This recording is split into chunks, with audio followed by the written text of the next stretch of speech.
Hey everybody, it is Professor Parish, and we are on Module 7.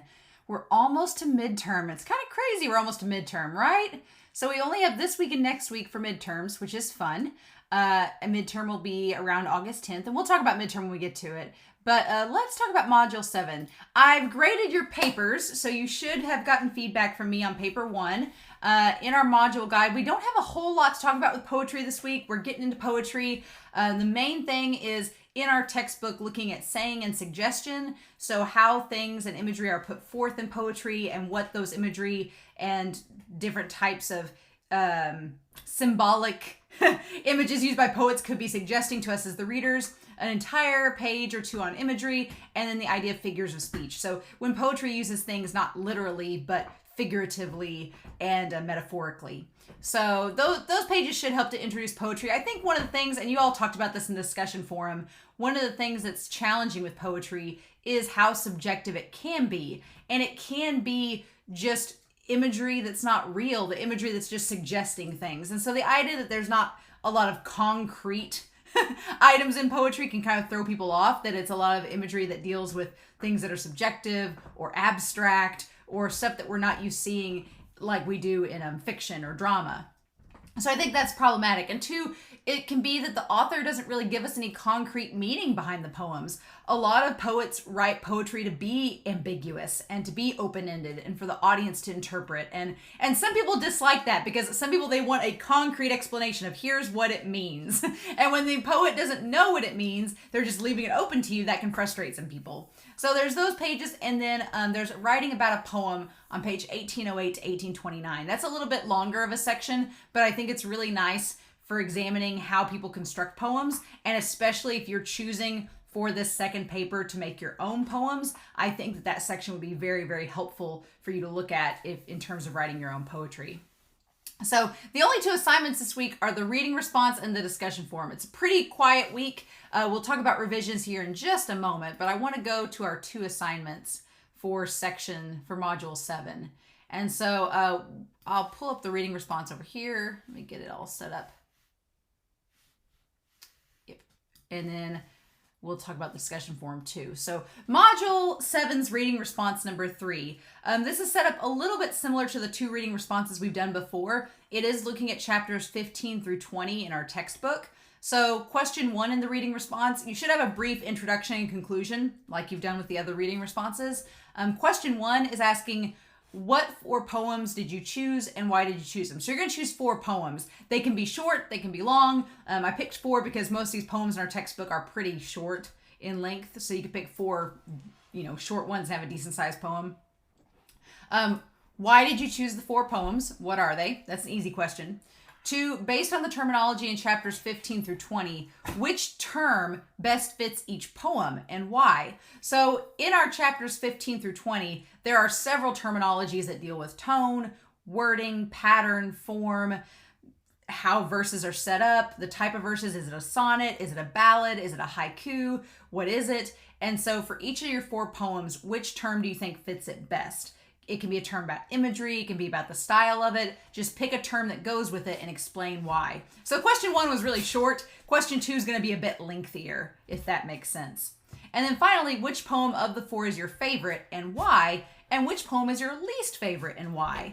And so I'm just curious, kind of to get an idea of your style of poetry that you like, which poem you liked best and the reason behind it, and which you liked least and the reason behind it. And the reason why you like the poem least can be very short. You're like, oh, it just didn't have the style or form of the others.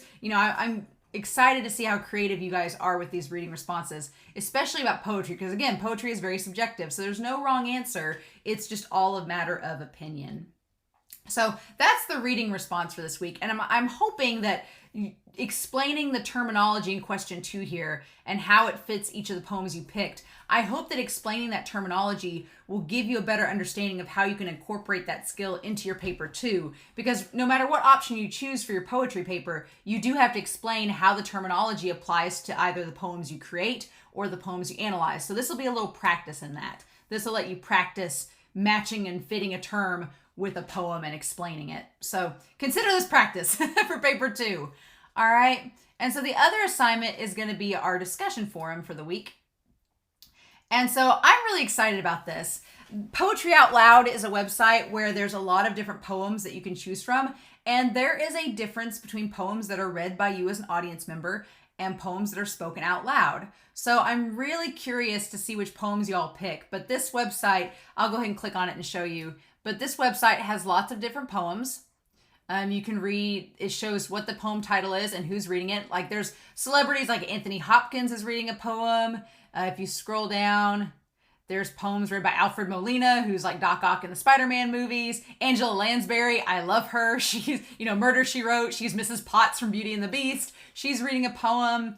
There's other poetry that's by, let me go down here, James Earl Jones, who's Mufasa, who's Darth Vader. He's reading poetry. There's all sorts of different celebrities. Alyssa Milano. There's all sorts of celebrities that are reading different poems. So you can pick whichever poem you like. You can scroll through here. There's several different poems to choose from, but you can pick whichever poem, and they're really short. They're only like 1 minute to 2 minutes long. Super short poems. There's a couple that are a little longer. Most of them are pretty short. But I want you to pick one poem, and I want you to listen to it. I want you to listen to it really carefully because the poet is going to speak it out loud. And then answer these 3 questions. Which poem did you choose and why? What was the biggest difference you noticed with hearing the poem versus having it spoken? Or hearing the poem versus reading it? And explain your answer. And of the terminology in our poetry chapters so far, which term do you think you find most interesting? Or you could even use a term that applies to the poem that you picked, and you can explain your answer there.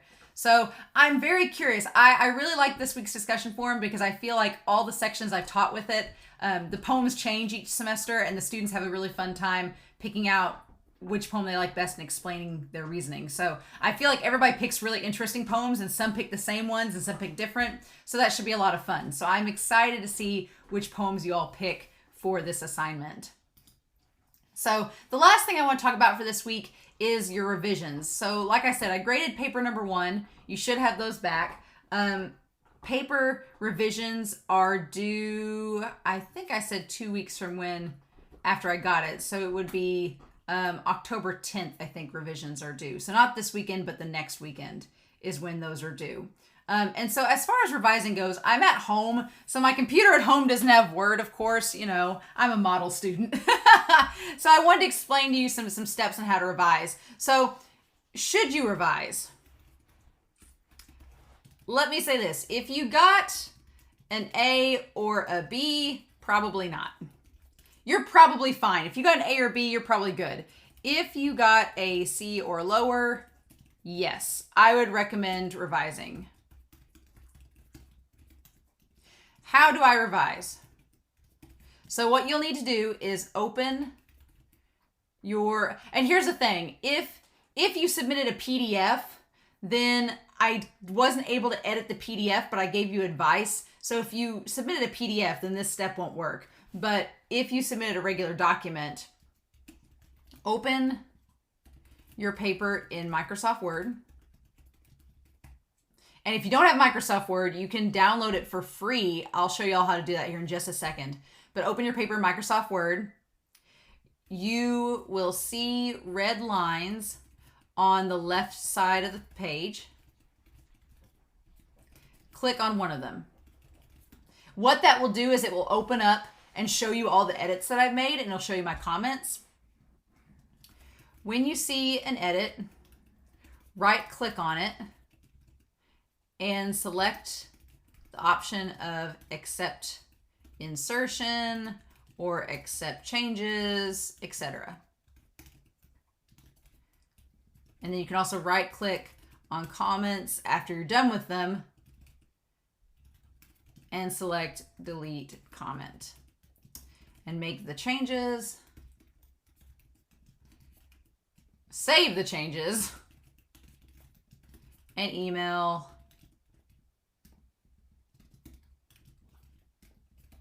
the revised draft. And that's pretty much it. If you still see a red line on the side of your paper, it means that there's still an edit to make, so you can always go back and check all of that.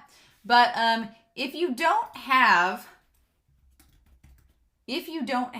a Microsoft Word on your computer, here's how you can get it. You can go up here to Student Services on our website, and you can go to Technology Services, and then you'll see Office 365. There's a link right here.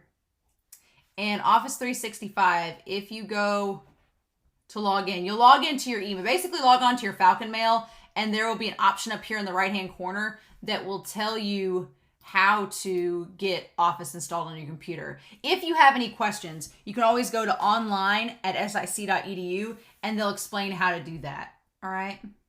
But those are the only assignments for week 7. It's a pretty low-key week. If you have any questions regarding paper 2, just feel free to let me know, and I'm happy to answer them. But otherwise, I hope you all have a wonderful week. Please stay safe, take care, and I'll talk to you all again real soon with more English 122.